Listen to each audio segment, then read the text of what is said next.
Well, welcome to another episode of the Modern Women's podcast with ATP Science. Today we're going to talk about something that's probably very relevant to people right now during this time.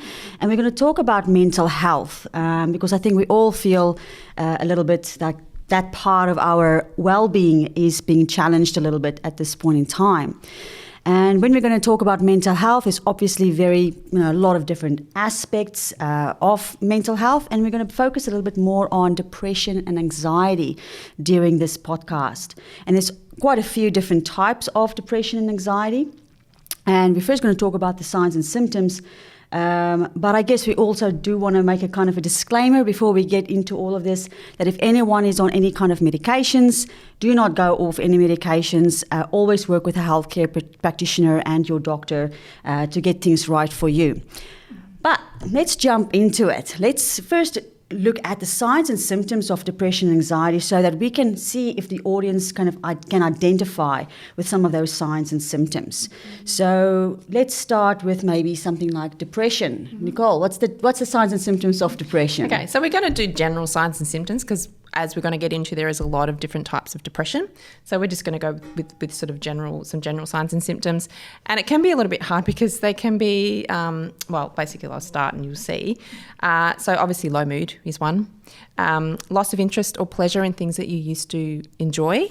Appetite loss or overeating, so, comfort eating, that sort of thing. Insomnia or hypersomnia, so either you want to sleep all the time or you can't sleep at all. Feeling unworthy or empty is a big one as well. Obviously, suicidal thoughts can be a symptom as well. Lack of motivation, low libido. So there's some of the signs that can indicate that there's some issues there with mood. Yeah. And what about anxiety, Danielle? So like Nick said, anxiety can be quite a broad term as well, and there's lots of other conditions that can, I guess, underpin anxiety or coincide with anxiety. But I guess when we look at general anxiety disorder, which is very commonly diagnosed, and it's one of the most commonly diagnosed, conditions, what we see is that anxiety can be almost a sign of an excessive or persistent worry or fear, even with like a non-perceived threat. So people are in a constant state of fear or worry, even if there's no threat in their actual immediate life. So even anxiety around everyday situations is something that's really common. This can also be coupled with sleep disturbances. So most commonly it will start out with insomnia to some extent. But as Nick was touching on, sleep can go either way, insomnia or hypersomnia, and we can delve into that. Also too, we do find that people with anxiety have just a general difficulty with relaxing. So they really find it hard to, press that off button, basically. Outside of that, we can look into restlessness, so that's really common. Fatigue still can be coupled with anxiety as well, because they're constantly go, go, go. Trouble with concentrating or focus. Irritability is another, sign or symptom we see coupled with anxiety as well. So muscle tension can sometimes be associated too. Yeah, I guess that clenching of the jaw and, eye tics sometimes, things like that. Yeah, very common with anxiety. Yeah, and it was quite interesting. So when I had a bit of a look at anxiety and depression, there's actually quite a few subclasses of anxiety and depression. I wasn't, we think of just anxiety or just depression, but there is actually different subclasses with subtle differences between them. And of course, if anyone has the generalized symptoms and they need to get a diagnosis for a specific form, that needs to be done through a medical practitioner or a healthcare practitioner.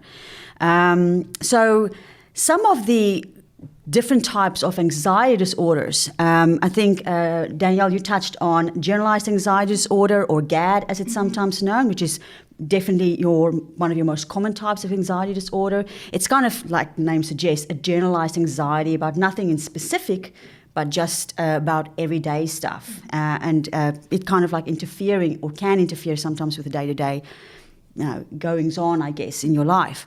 Then you also get the OCD or obsessive compulsive disorder type of anxiety, where there's this need for repetitive behavior or structures to kind of calm down that anxiety, I guess. So you see more of like that kind of repetitive behavior. And it could be things like washing your hands, 100 times a day, or, walking in a way that you don't touch the cracks in the pavement. I don't know about you guys. I remember doing that as a kid. I did that. I know. Did that. All the way home from school. Don't touch the lines. You can't touch the lines, right? Yeah. Don't know what would happen if you touched the lines, but it was a rule. Yep. And then you get your panic disorder, which is kind of like, where you can just get this kind of like panic attack out of the blue. You get your PTSD or post-traumatic stress disorder, which is also a panic attack or getting panic attacks, but it's more related to having a traumatic event having happened at some point in the past, and then having a trigger to that kind of event. And then the last one was social phobia. So this would be more like where you just don't like being in social situations, don't like to, let's say, go to shopping centres maybe, mingle with too many people, getting some social anxiety around that. When it came to the different types of depression, there's also quite a few there. There's your major depressive disorder, which is kind of where you feel depressed all of the time. It's like a chronic kind of a depression. Persistent depression, which is kind of the same as major depression, but it's where it's lasted for longer than 2 years. Then they kind of like will classify it as a persistent depression. Then you get your bipolar disorder or manic depression, as it's sometimes known. And that one is a little bit different in that it definitely has a big dopamine component to it. Whereas a lot of the other depressions are more serotonin related, this one is definitely more dopamine. And so with that bipolar disorder, you can get these highs that can last quite a few days, and then you can get these terrible lows where you just don't feel motivated to do anything. Depressive psychosis is another one. So that's when you can get these psychotic episodes, apparently. So you'll have like modes, like times of depression. And then these times of psychosis is kind of like where, you can have hallucinations, apparently. And think that things are real when it's not real, which I thought was quite interesting. I don't think it's one that you see too often. And then the perinatal depression, which is sometimes also called postnatal depression, although postnatal is after baby's born. Perinatal is kind of like around pregnancy as well. That's a very common one, and I think that would be a great podcast for future to just kind of like focus on that. But that's the perinatal depression. And then there's also a premenstrual dysphoric disorder. So, we know that a lot of women have PMS, and they may feel a bit more irritable and moody around that time of the month. But this is a little bit more severe, where the depression gets to a point where it interferes with their daily life. It's not just feeling low, it's like can't function kind of depression. And it's typically kind of falls into that period of ovulation to the time of when the period starts, so that luteal phase, or that last bit of the cycle, I should say, when you normally experience that. There was another one, atypical depression, which is kind of like, it was a funny one because it's like just feeling low, like you can feel low out of the blue and then happy rest of the time. I thought, well, I think that's how women feel most of the time. So I guess we all may have a bit of atypical depression there. But that kind of like puts it into kind of like the different categories. Now, I think we can all agree that it's nice, it's fine to put a name to whatever it is, but we guys work more on not necessarily labeling something, but finding out what is the cause of the anxiety or the depression. Because with everything there is always a cause, isn't there? A root cause. So let's talk a little bit about that. Yeah. So I'm going to start with cortisol or stress, because I think that's probably the most common one. Yeah, agreed. Well, we know that cortisol is a stress hormone, right? It's a catechol, it's a stress hormone. And cortisol gets pumped out whether we're happy or we're anxious. So you could be, you could have excitement about a birthday party, and that'll still be a cortisol or an adrenaline rush. And then you can also have like an adrenaline rush when there's a stressful event happening, because it is our fight-flight response, isn't it? Mm-hmm. Exactly. Yeah. You won't distinguish between what the stress is. So if it's a good stress, as you said, or a bad stress, as if environmental stress or an emotional stress, your body doesn't distinguish. It just thinks something's after you, and so the same mechanisms will occur. So it doesn't distinguish. So that's right. Yeah. And what happens in the fight-flight response is our body needs to get ready to run away from the danger, right? So we get that we need more sugar or glucose in the bloodstream. Yeah. And so then that gets like you break down muscle tissue to get more glucose and more glycogen from the liver to get more glucose into the bloodstream. So you have the energy to kind of react to it. What are some of the common things apart from things like, excitement and stress? What are some other things that can also trigger cortisol releases? Oh, over-exercise is one. Yeah. Or even just exercise itself is a stress. But yeah, if it's more chronic over-exercising, it can be quite detrimental. But yeah. What's going on in our environment, I guess, so we always have to consider toxins and chemical exposure as a stress on the body to some extent. And so if that's constantly triggering that central nervous system to then secrete those hormones, Elisma, so looking at cortisol, adrenaline, noradrenaline, the body is in that constant state of stress. And I think from there, we do know that when there is some form of gut permeability, so leaky gut, as we basically cover every day with our clients, that is a stress as well. So that constant, I guess, activation of the immune system, when that gut membrane becomes permeable, is an ongoing stress in the body. And that's something that a lot of people we find can have existing for a chronic period of time without even knowing that or having that investigated further. So I think the gut is a huge factor. Absolutely. And I think that's a good point, because we forget that cortisol is our body's natural anti-inflammatory. So anything that causes or triggers inflammation in our body, such as the toxins, infections, overtraining, which is also causes that inflammation, can trigger a cortisol release. And we think of the gut as just gut symptoms, but it does have a huge effect on the mental health aspect. Well, we see clients that don't have any supposed gut symptoms, but they have a lot of mental health issues, and we can still bring that back to the gut a lot of the time. So people will present in different ways. Absolutely, so, Niamh. The gut-brain axis, it's just becoming such a hot topic where the research is just growing and really starting to see that implication of issues within the gut and how that's starting to affect when we start to look even into mental health conditions. So absolutely. And you're right, like a lot of times people don't have distinct gut symptoms. But I find, things like... I particularly find in my practice things like candida or fungal infections are a big trigger with anxiety disorders specifically.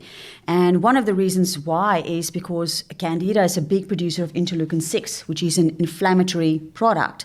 Now, with that inflammatory product, of course, you're going to get cortisol release, but interleukin-6 actually in itself can bind to some of those cortisol receptors and have the exact same effect as cortisol, as a stress hormone has on your body.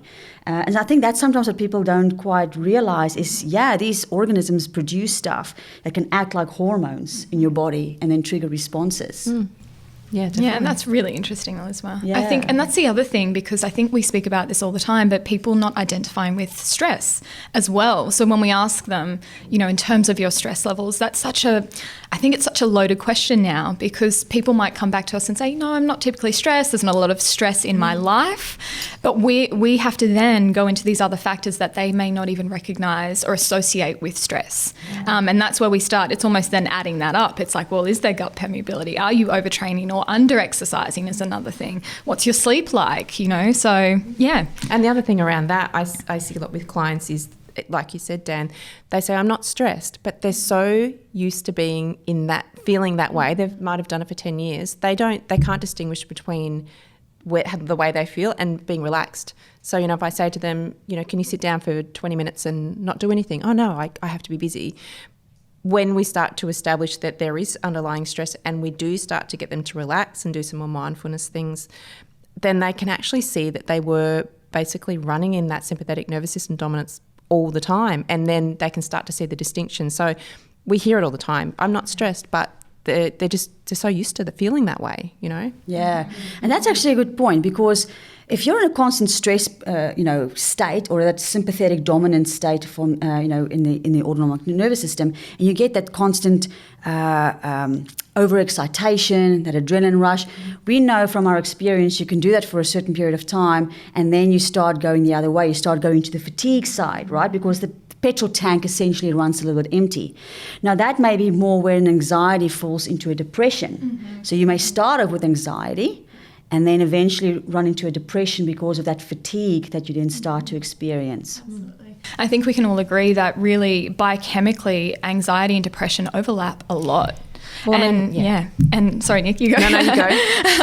But also too, I think it's because, I agree, Lizma, I think sometimes people may start out with potentially anxiety, and that may lead into that depressive state, but they still have some of those symptoms of anxiety. So we're really looking at then where has that stemmed from, and getting deeper into that rather than just trying to treat them for the anxiety or treat for the depression. So yeah, absolutely. Yeah. It's interesting because when I do testing, and I've seen patterns, this is now definitely very long-term patterns, but when you do, because we know that you can do like a cortisol or an adrenal test, and then you can also do for brain neurotransmitters where you test for all the brain chemicals. And it's very interesting when you look at it because they follow each other. So as your serotonin, your dopamine, and all those beneficial or those happy brain hormones kind of diminish, the adrenals follow it. So which one is dragging which one is, the million-dollar question, but they do follow each other. So someone with adrenal exhaustion, typically we can assume will have low levels of those neurotransmitters that makes us motivated and keeps us happy. I love that you mentioned that, Elisma, in terms of that connection and where we can, we'll talk about testing later, but testing those neurotransmitters, so what we call them is neurobiogenic amines, I think is the test name. Yeah. And it's a way for us to assess via the urine, looking at the metabolites of neurotransmitter production. So we know that, and this has always been classically said, that you can't test that because it's behind the blood-brain barrier. This is a way that has allowed us as practitioners to assess that for our patients. And I would agree, Elisma, particularly with that chronic stress, looking at that, effects on serotonin, dopamine, GABA, the function overall, we often see that they are depleted after some time. And they, coincide or follow that adrenal exhaustion. So, yeah, I think that's such an important connection. Absolutely. Now, so we've touched a little bit on the cortisol aspect, and that kind of led into the gut aspect. So one of the other things that I want to mention about gut is Clostridia Bacteria. Because Clostridia Bacteria, like most other organisms in the body, they can inhibit or certain biochemical pathways. And Clostridia is specifically quite specific in the mental health kind of aspect, in that it can block that dopamine beta hydroxylase enzyme. And the dopamine beta hydroxylase enzyme is how our body takes dopamine and turns it into norepinephrine and epinephrine. And we know that a lot of antidepressants are norepinephrine reuptake inhibitors, serotonin norepinephrine reuptake inhibitors. So we know that norepinephrine plays a huge role in depression. So when you have an organism that blocks dopamine from going into that norepinephrine, and you end up with a whole bunch of dopamine accumulating and not enough norepinephrine, that creates an imbalance there. And we often see, with people with Clostridia overgrowth, they can have symptoms such as, overstimulation. In children, it's often hyperactivity. In adults, it will be anxiety. And those sleeping disturbances. You can sometimes see obsessive compulsive disorder in people like that. So it's very important to not underestimate the effect that microorganisms in our gut can have on our mental health. Huge one. Massive. Yeah. Well, the gut-brain connection it's so significant. I don't even think people put enough thought into the fact that what they're eating can have a huge effect on their mental health. It's huge. So that gut connection is really significant. You are what you eat, isn't it? Yeah. And what you eat is what's going to feed whatever is in your gut.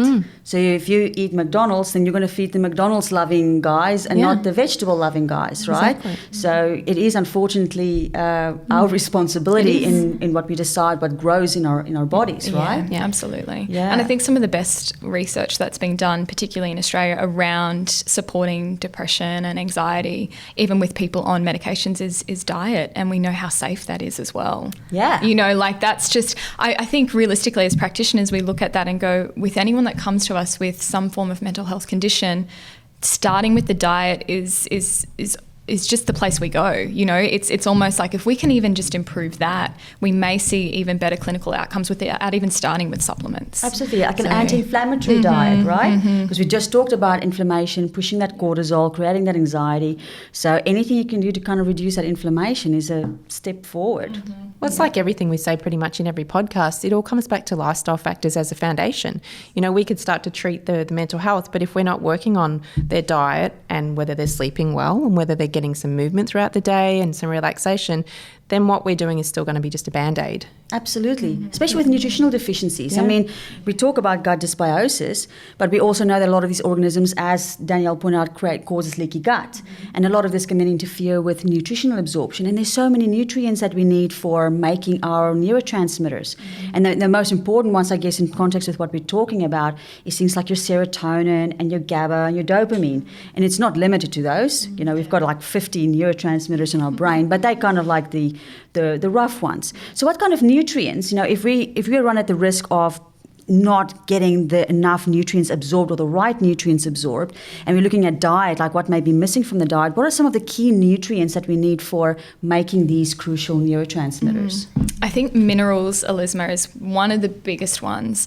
And what we often see is that people can become quite mineral depleted quite easily through everything we're discussing here in terms of chronic stress, our environment, our poor diets, toxins, chemicals, whatever that might be. So minerals are something that can become quite depleted, but they also are these integral cofactors that we need to support the metabolism of these neurotransmitters in the body. So when we look at how do we support optimal serotonin production and optimal dopamine production and optimal GABA production and so on from there, things like our zinc and our magnesium are critical. And that's a good point, because zinc and magnesium deficiency is very common in women who take the oral contraceptive pill, isn't it? And what's can be a very significant side effect of the pill is depression. Yes. So it could be a simple deficiency. And so even if you are on some kind of medication, you can still take a zinc magnesium supplement. Of course, discuss with your practitioner, but there's no documented side effects or interactions between minerals and antidepressants. So so that's one nutrient. Any others that we can think of? Vitamin D is a big one in mental health. Yeah, seasonal affective disorder. Yeah, I forgot about that one. Yes. Yeah, we didn't have that on the list. Yeah, I missed that one. I didn't write that one down. And how much vitamin D deficiency do we see now? Oh, well, all the time. Yeah. I mean, we get clients coming to us that doctors, we've ordered the bloods, or the doctors have seen their bloods and they're fine, and they can be sitting at 50, which is very low. Because it's within the lab's parameters, right? Yeah. But we don't work with lab parameters. We work with optimal parameters. Yes. So we like to see them up around 150. Some 100 to 150, particularly mental health. So it's very prevalent. I think probably 2 out of 3 people that I see are deficient in vitamin D. And that can often cause like that seasonal affective disorder that we've just talked about, that where during winter times, some people who get vitamin D deficient, they become depressed during winter, and then spring comes and their mood kind of lifts up. Yeah. So, the theory is that lack of sunlight or not getting into the sun that much, that kind of creates a vitamin D deficiency, and then that can kind of lead into depression. Because I remember reading about a couple of years ago, I think vitamin D works on the serotonin receptors, the 5-HT receptors. So I think it may help serotonin latch on to the receptors, not quite sure. But there's a relationship between vitamin D and serotonin. Mm-hmm. Yeah, definitely. It's a big one. So another one that I thought of is iron as well. So if you look at the big biochemical pathway and how neurotransmitters are made, iron is pretty much on top, and I'm going to probably get made fun of for saying iron. I think we're used to. I think if you started to say iron, we'd think something was wrong. Yeah, okay, yeah. I'm used to it now. I even sometimes have now said iron, and I'm like, hang on a minute. Oh, good, it's catching on. I'm teaching you proper English. It's good. So I think you touched a little bit on it, Nicole, with the folate. Yes. Because, folate and iron is needed to make a substance called biopterin. Mm-hmm. And that's kind of like the cofactor to make all of these neurotransmitters. Yeah. Now, we know that iron deficiency can also be pretty common. Very common, very common. And seems to be becoming more and more common. Yeah. Yeah, for various reasons, such as, going fully plant-based without taking supplementation, I should say. Yeah. Because as we know that, your adequate iron absorption is from animal foods. Heme iron. Yeah. Gut infections as well. Yeah. Candidas love iron. Yeah, they do. And also, I guess women who have very heavy periods, they tend to also become a bit more iron deficient. Athletes, yeah. And it's funny because we see a lot of clients that aren't actually menstruating for whatever reason, and they still have pretty severe iron deficiencies. So it's not always just about that. Sometimes you can't always explain it. I've actually found that a lot of unexplained iron deficiency can come from oxalates, from candida infections, which kind of goes back to the gut. So if you have something like candida that creates an iron deficiency, that then makes you not make neurotransmitters, then you get depressed, right? So this is kind of how a lot of these things can also work. Yeah, definitely. Yeah. Another big one is your B vitamins. Yeah, B vitamins are massive. Huge. Yeah. That's one of the biggest things we prescribe is B vitamins. We usually do the B complex because they all work synergistically together. But they're required for the synthesis of the neurotransmitters. So they're really important. Nervous system function, so many different methylation as well. Great point, Nick. I think I love that you said that, Nick, in terms of prescribing what we do more so from a synergistic action, because realistically we know that if someone potentially has that deficiency in one B vitamin specifically, we probably want to come in and support all of them. But to pull one out, I guess B6, we all spoke about that off the podcast and how important that is. And I guess the reason B6, once again, we see it as that's such an important cofactor throughout neurotransmitter production and metabolism and breakdown as well. So when we also consider how we break down these neurotransmitters, so once they're produced, we have to then basically metabolize them and excrete them via the liver and all of those things. And that's where the methylation is a huge aspect, Nick, I think. And just for anyone that, might have this condition or might have, had a practitioner mention this to them before, it was quite a hot topic a few years ago, is pyrroles. So what's your view on pyrroles? It's interesting because in Australia it's very focused on, but I know in other countries it's not even considered. No. I remember going to the US like in 2015, and I was the only Aussie at this conference, and they're like, "You Aussies, you're so obsessed with pyrroles. We don't get it," which was quite interesting. Yeah, and I think, that's it. I personally didn't really understand the obsession, but then I guess it's another way to show a connection between mental health conditions, because there is that association through testing. So we can actually test pyrroles, or what we call, is it MOVE factor? That's the actual name. There is that potential clinical implication. But what I think we can look at is the fact that if someone has an issue with how hemoglobin is accumulating in their body, and that's essentially what we're testing. When we test pyrroles, they're a byproduct of that hemoglobin breakdown.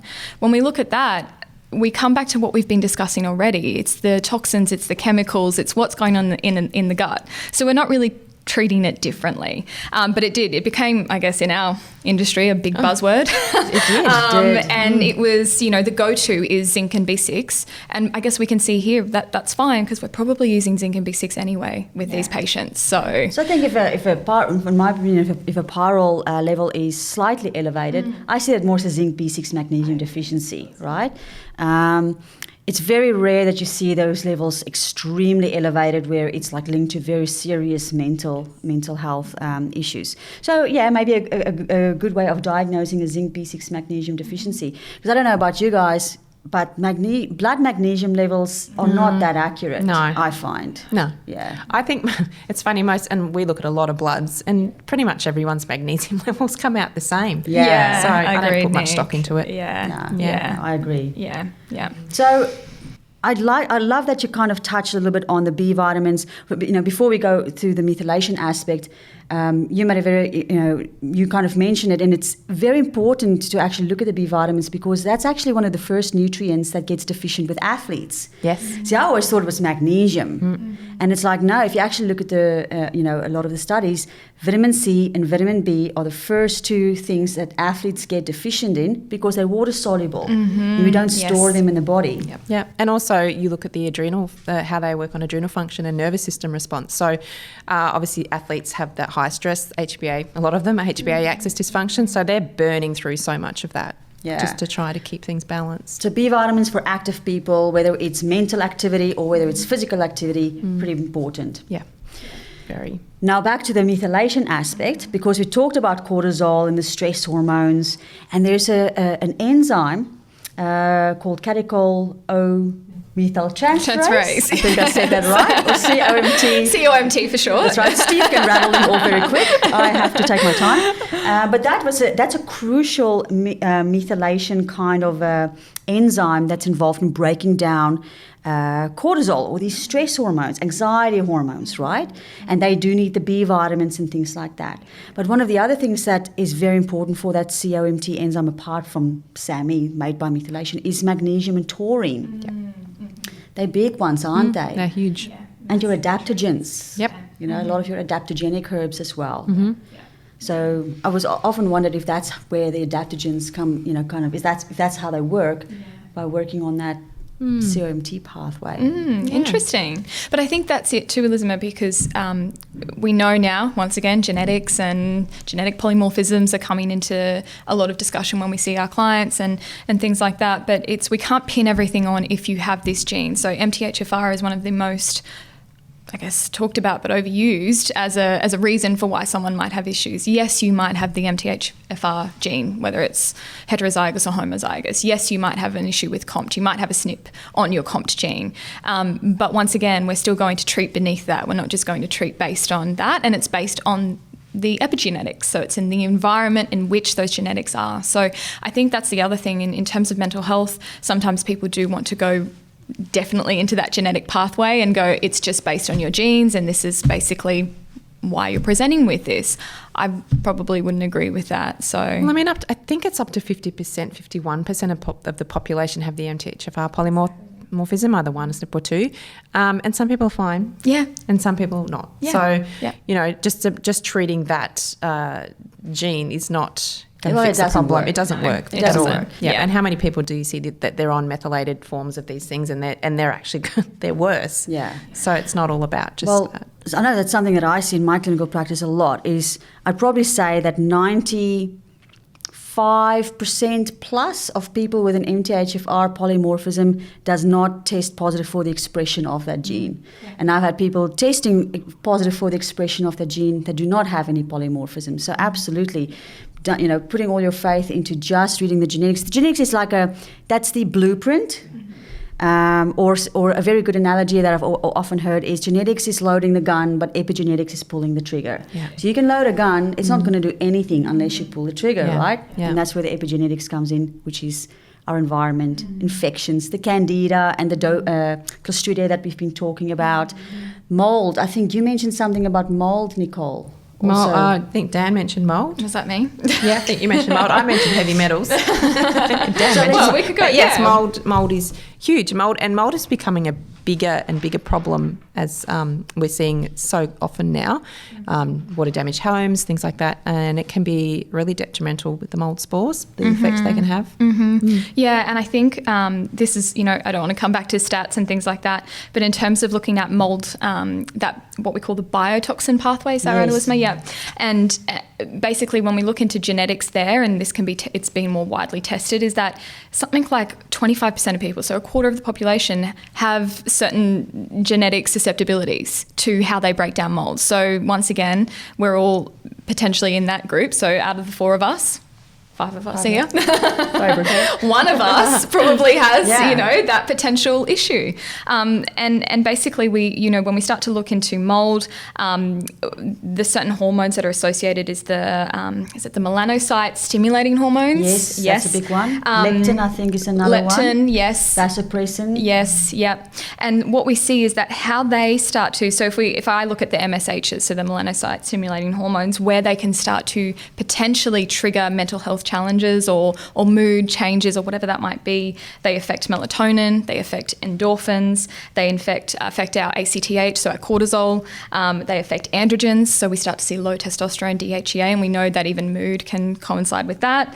Antidiuretic hormones, so people can even be in a constant state of dehydration, thirst, urination, those sorts of things. So even just from that alone, for that exposure to mold in our environment, which once again for a lot of people, they don't know that they're being exposed to mold, and if they do, one of those 1 in 4 people that have issues with the breakdown of that, then looking into potential reasons for mood challenges, mold could be one of them. Absolutely. So, yeah. And you're right, it is way more common than what we think.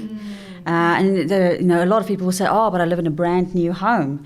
And unfortunately, there's a lot of shortcuts that can sometimes be taken during the building process that can still, lead to mold growth pretty, in brand new homes, not that long into it. And there's various ways, of course, that we can test for it, which we'll get into later. But you're absolutely right. Like it's especially with the Ssris, that chronic inflammatory response syndrome, which is connected to that mold biotoxin illness from mold, you can get that kind of... you do get the decrease of both the adrenals, the hormones, the neurotransmitters, all those things. So you can definitely get that depression and things like that. And what about the heavy metals? What do you sort of see there? What are the main metals that we might look for, or the connection with the minerals that might be affecting mood for people? Well, mercury is often associated with the candida, right? Yes. So we'll definitely probably see mercury there. Yeah. And copper as well, the high copper. Yes, High copper can be implicated in depression. Nickel. Yeah, I think nickel as well. Yeah. Well, I think one of the main things, and when we jump ahead a little bit here, but testing the zinc copper ratio. So, Yes. Coming back to why zinc's so important, but then looking for the fact that does someone actually have copper excess, and how we balance that. And it's important to double check that, because also too in a world where people are self-prescribing and maybe taking really high doses of things, you can also blow out that ratio the other way. So you can have that potential excess zinc and low copper, and they both come with challenges. So zinc copper ratio is probably one of the easiest things to test for and to treat from there. So absolutely. Maybe getting the ceruloplasmin with the zinc and copper to see if it's a liver, like a binding protein issue, or whether it's a deficiency or an excess there.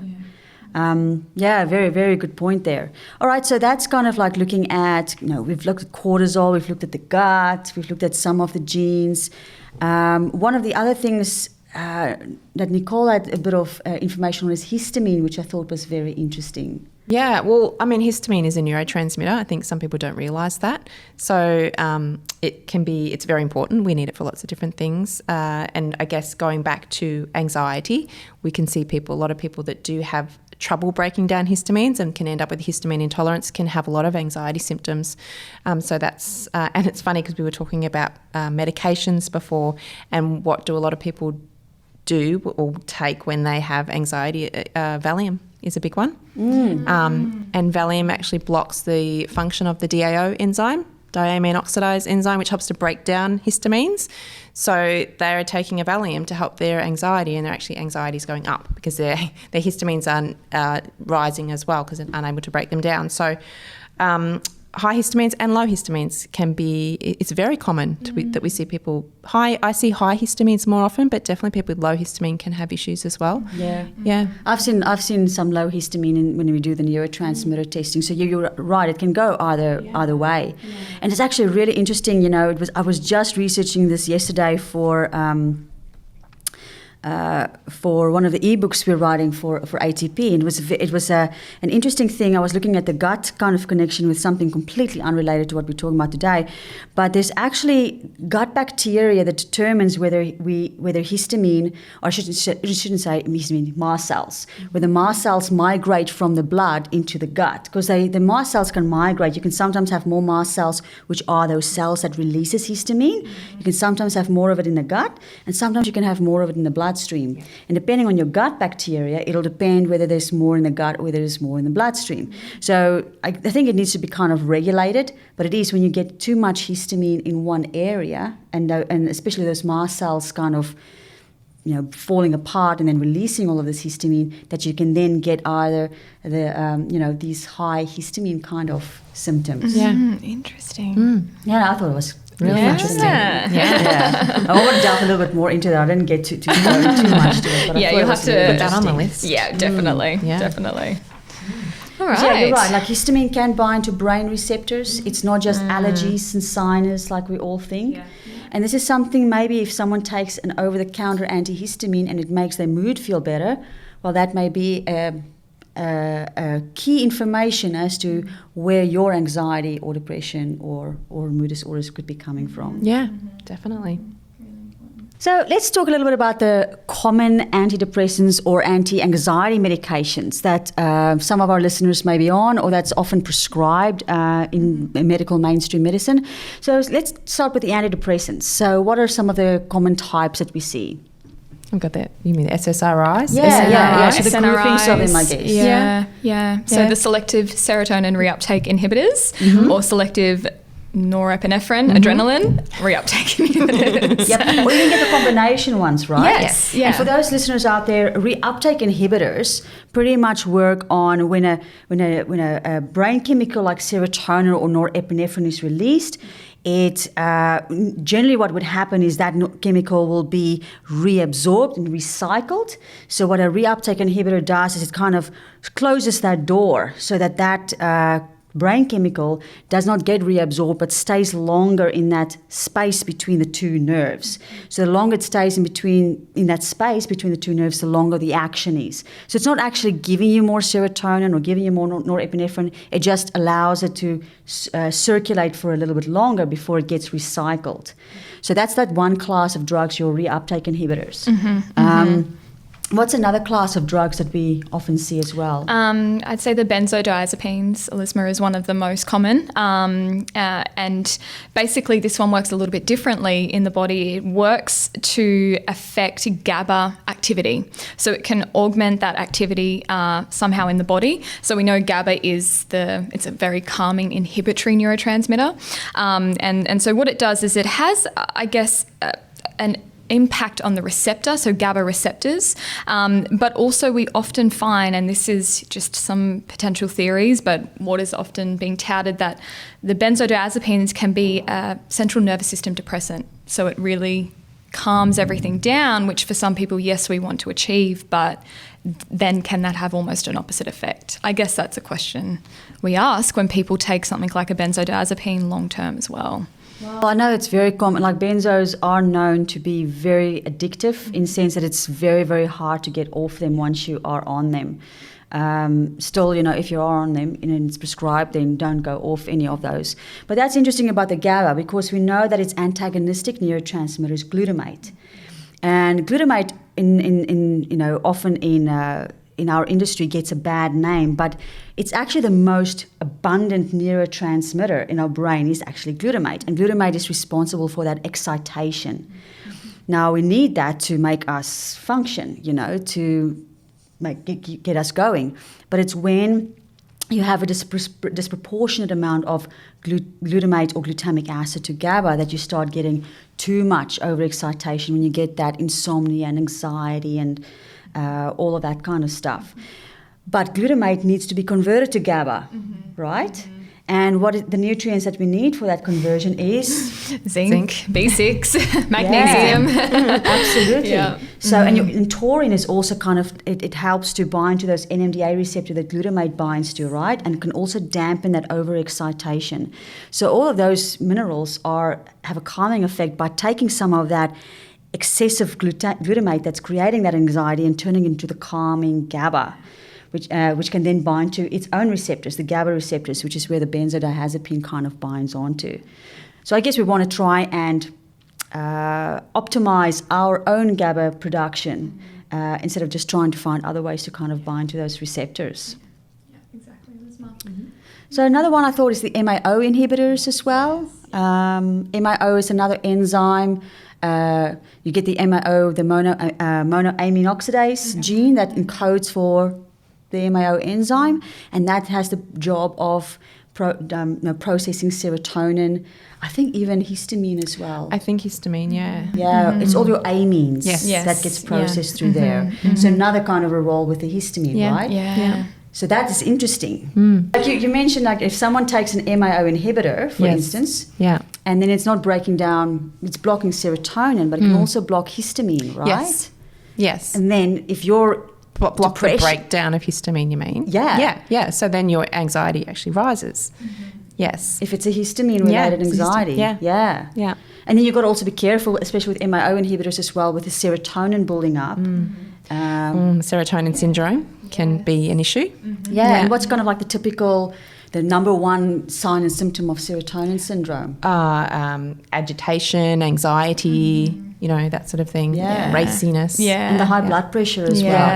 And then, you also get your tricyclic antidepressants, which I think is the oldest. They're not used as much. I don't think they're used much at all anymore, actually. You don't have to often see them at all, do you? No. And I think they were the ones when I did, when I read about it, they were the ones who were most commonly associated with weight gain. You know how people often say, I don't want to take my antidepressants because it's making me fat. Yes. I think they were the biggest culprits when it came to that side effect with them. And I guess we should also say, we see a lot of clients that are on these medications and they still have the mental health issues. So just giving the antidepressant or the medication isn't working for a lot of people, and that's where it comes back to in natural medicine. We have to look at the reasons why these neurotransmitters are becoming imbalanced. So it's not just a matter of saying they're imbalanced, let's give you this medication and you're fine. Clearly it's not working for everybody. So it does go back to finding that underlying cause and treating that and rebalancing everything that way. Once again, this is not to say that people go out and start coming off your medications at all. But I think that if it means that to look and look for further support with that mental health condition and what we can do as natural health practitioners and where we can support our clients even whilst they're on these medications. We can still optimise their health, and we'll go into those reasons why in a minute, but we can still optimise and support them exactly as you said, Nick. So, but I think that's it. We see people that have been on these medications for years and still coming to us with those symptoms. So you want to keep people on their medications whilst working on the root cause. Yes. And then as they get better, then in conjunction with a doctor, if the doctor is happy with it, try and wean them off slowly. Because I think the worst thing you can do is just stop. And that's the biggest thing is you have to tape up very slowly, particularly with some drugs. Otherwise you just, you can go a bit sideways. So always work with your doctor to taper slowly. And definitely we can do so much around that. I mean, we have a lot of clients that are still on the medications and we help them in so many different ways. We just work our way around it, and lifestyle factors is the biggest one. And exactly right, Nick. And I find by doing those things, this is not to say it happens every time, and I don't have any research on that, but by supporting them and optimizing their health in that way, I find that it builds our clients' resilience and their overall tolerance so that they actually come to us and say, hey, I think I might want to look at a plan to wean off of this. And that's the goal. We want our clients to come to us on their terms and go to their doctor and say, I'm ready to wean off of this, and I've got support and a plan in place. And that's exactly it. You should never just come off of them, but you can safely wean off them. And that looks different for everyone. Once again, it's a really individualized approach. Because a lot of that depends on the receptors, doesn't it? Because you can get a bit of a receptor resistance. It's a little bit like insulin resistance. You have a lot of insulin, those receptors become numb. And so if you're taking serotonin or you're taking benzodiazepines, the receptors will become numb. So just going off it straight away can make you spiral into a really, really bad space. So the weaning off allows those receptors to hang on, I've got now less of this, so I need to become a little bit more sensitive. So it just allows for that process to happen. Yeah. And what I guess I wanted to say too, because I think this is a really important point, that we're definitely never bashing medications or anything like that. And antidepressants or any of the medications we've spoken about now, they all have their place, and they absolutely can support our patients, particularly in more acute situations. And I definitely have had people come to me and go, Danielle, my anxiety or my depression is so bad at the moment, I actually think I want to just in the meantime go on this medication to at least help me to feel better. That's totally fine. And we can support them in that way as well. So this is not to say that the medications don't have a place. They always will, but we can do things around that. It doesn't just mean that if you take the medication, that's it. That's your only form of help with your condition at the moment. And there's some clients that don't want to come off the medication because it does make them feel better. Exactly, but Nick, they still want to feel better overall. So then, as you said, Dan, we still work around that, and they can stay on the medication, and the things we do around that, particularly lifestyle, a little bit of nutrient support, that sort of thing, can actually help the medication be even more effective. So either way you want to do it, there is. So often they can just do lower doses. They can lower their dose. Maybe they can't get off it completely, but maybe able to lower their dose. Yeah, definitely. Yeah. And I think that's actually a good point. I want to emphasize that a little bit because I've seen it in my practice a lot. So let's say you do have someone on medication and you're working on their gut and all of these other things and optimizing their health. And let's say they were feeling quite good on their medication, but they wanted to work on all of these other things. And let's say a few months in, they start feeling terrible. And if the initial thought would be like, oh my gosh, I'm doing something wrong. And I think what we just have to have an open mind when it comes to this, is it maybe that the health has improved so much that the dosage of the medication is not the right dosage anymore. And that may mean to kind of start to lower it. Again, have to be done with the medical practitioner, but just to keep an open mind. It doesn't necessarily mean you're getting worse. It may just mean that you need a lower dose and that the dosage is too high for you at this point in time. Yeah, definitely glad that you said that, because that can happen quite often. Yeah. Such a good point. All right, so looking at some of the medications, popular ones. In terms of lifestyle factors, what are some of the top lifestyle factors to help with things like depression and anxiety? Yeah. Sleep is a big one. Yeah. Huge. I mean, how do you feel if you're not getting sleep? Pretty crappy. Yeah. Rip someone's head off. That's right. Circadian rhythms, isn't it? Yes. Yeah. Definitely, it's huge. So, and then we look at the reasons why they're not sleeping. Yeah. So we're always looking, but constantly. Yeah. So working on sleep is a huge one, and that's one of the big ones we always look at with clients. Yeah. But it could be the basic things like the blue light stuff, right? Yeah, Staying sleep up hygiene. That's That's the it. whole sleep hygiene, right? And it can be so not simple, but the little things that can really make a huge difference. And I think that's what we say to clients. These things might sound silly on their own, but you do these regularly and it can actually make a really big difference. So have a routine. Don't look at screens for an hour before you go to bed. Make sure that you've got ventilation in the room, or block out blinds if you've got light outside. These sort of things make a huge difference. Yeah, they really do, Nick. And I think I actually had this conversation the other day, and we can even be guilty sometimes of using nutrients or natural supplements as, in some cases, a little bit of a symptom reliever. That's fine. But it's like melatonin. How many people come to us and say, I take melatonin, they've been taking it for years to help with their sleep? And it's then the question of, well, why do you have low melatonin? We have to backtrack there. And all of those sleep hygiene things that we, bang on about to our clients all the time, they are the things that contribute to good melatonin production. So if we can get them right, we can take you off even the melatonin supplement. So, I think it comes back to the foundations with sleep, really, which a lot of people aren't doing. And obviously stress. Stress, and then if we're stressed, we're not sleeping because our cortisol, that then dysregulates our circadian rhythm.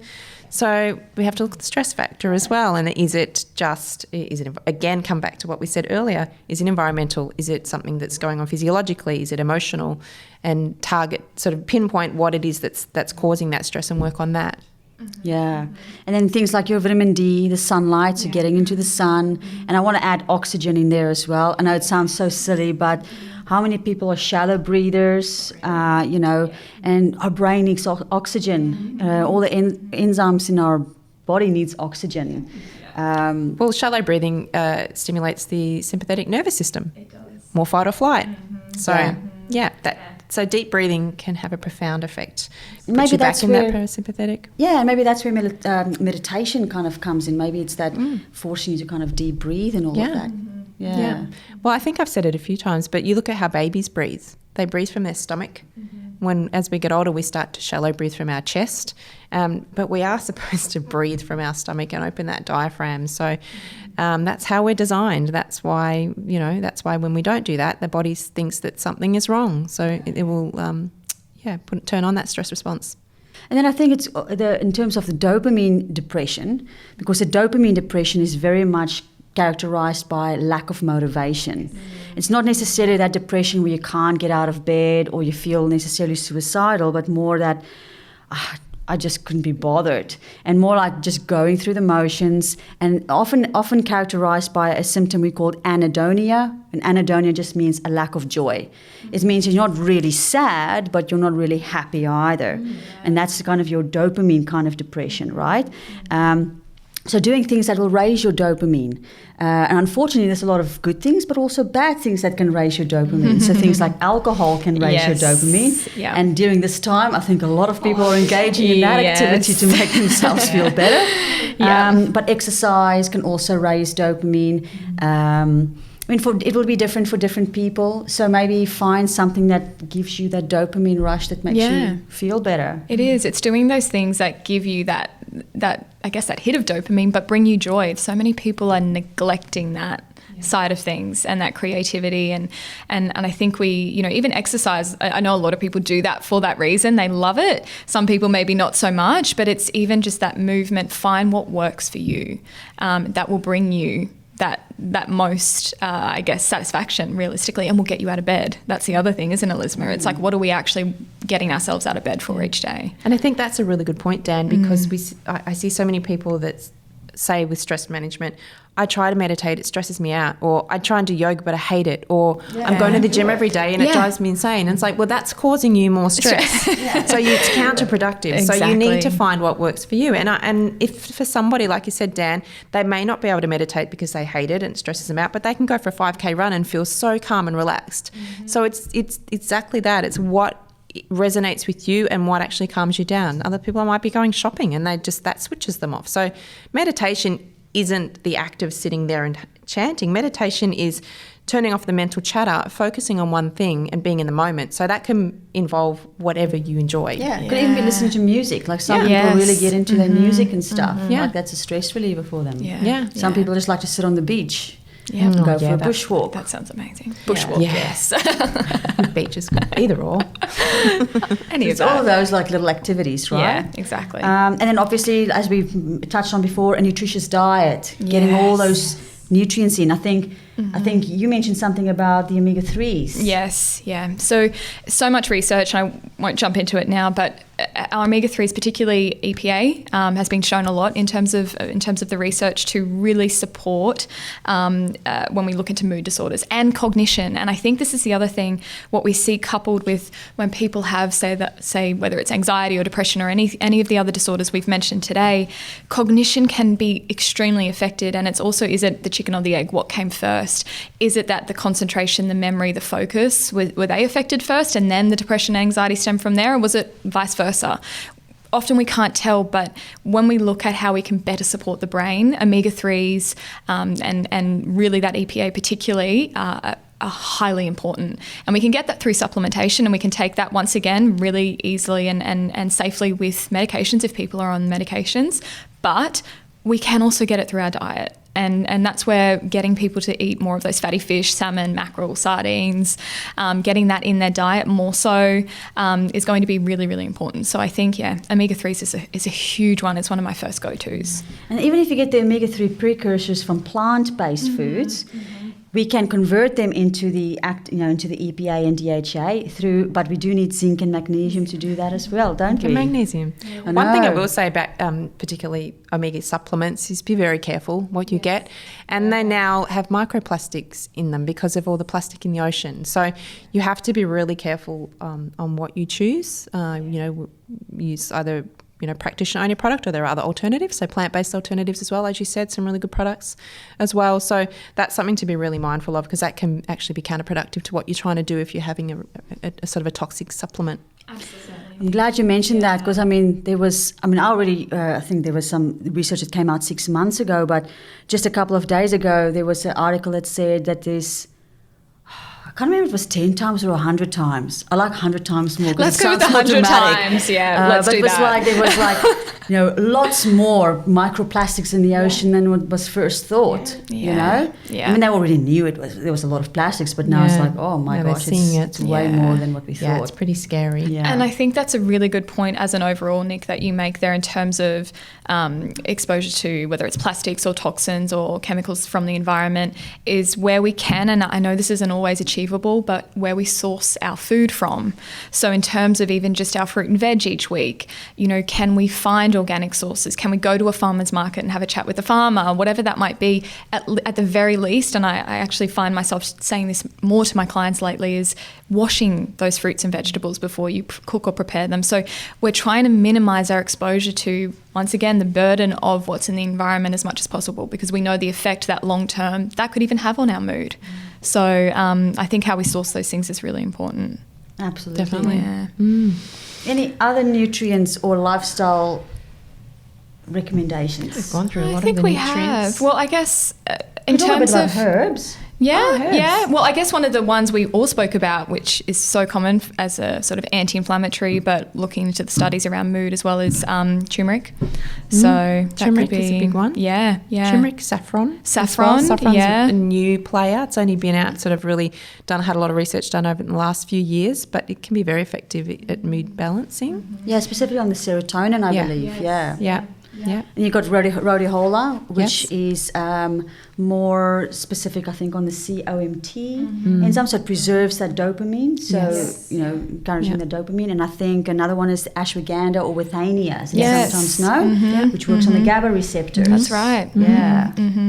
Obviously, St. John's wort is the classic one. It and is. there's had so much research done on that, and it's shown to be as effective for mild to moderate depression as antidepressants. Yeah, I remember that study. Yeah. It was a study that came out a couple of years ago, which was very, it's very eye-opening. It is, in terms of activity. Yeah. I also found some foods, when we look at things like GABA, for instance, because if we have anxiety, we want to encourage that GABA formation in our body.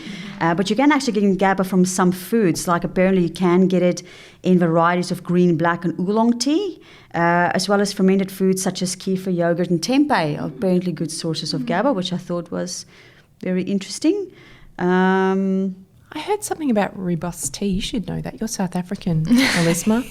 Well, it's very possible. I know that rooibos tea is I still drink it a lot. I love it. And they even give it to the babies. Really? Yeah, so in South Africa, when they sell, at least this is when I was there, with fruit juices and stuff like that. So instead of selling pure fruit juice, this is commercially in Woolworths, it's diluted with half rooibos tea.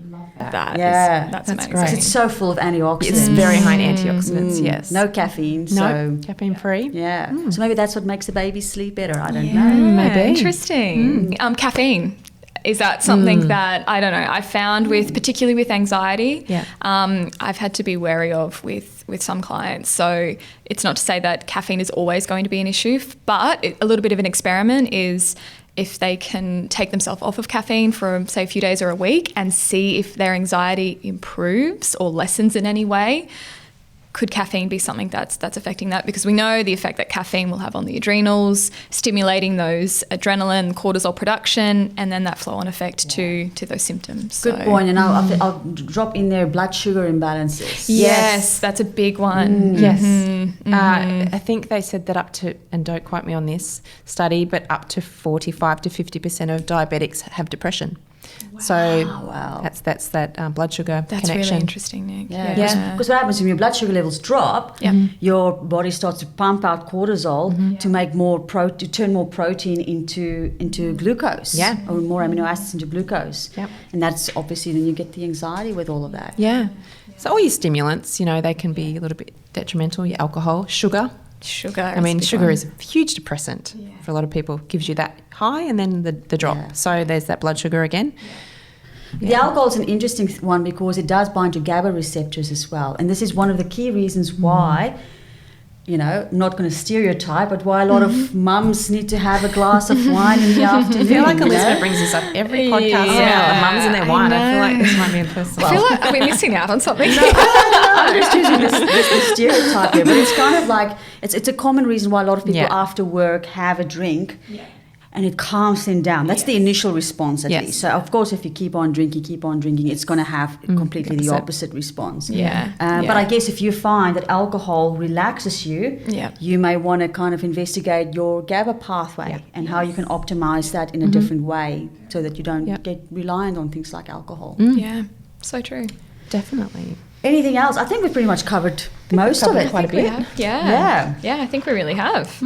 I can't think of anything else. Well, then we can leave it there. And I think I already got quite a few little topics out of this talk that we can talk about in the future.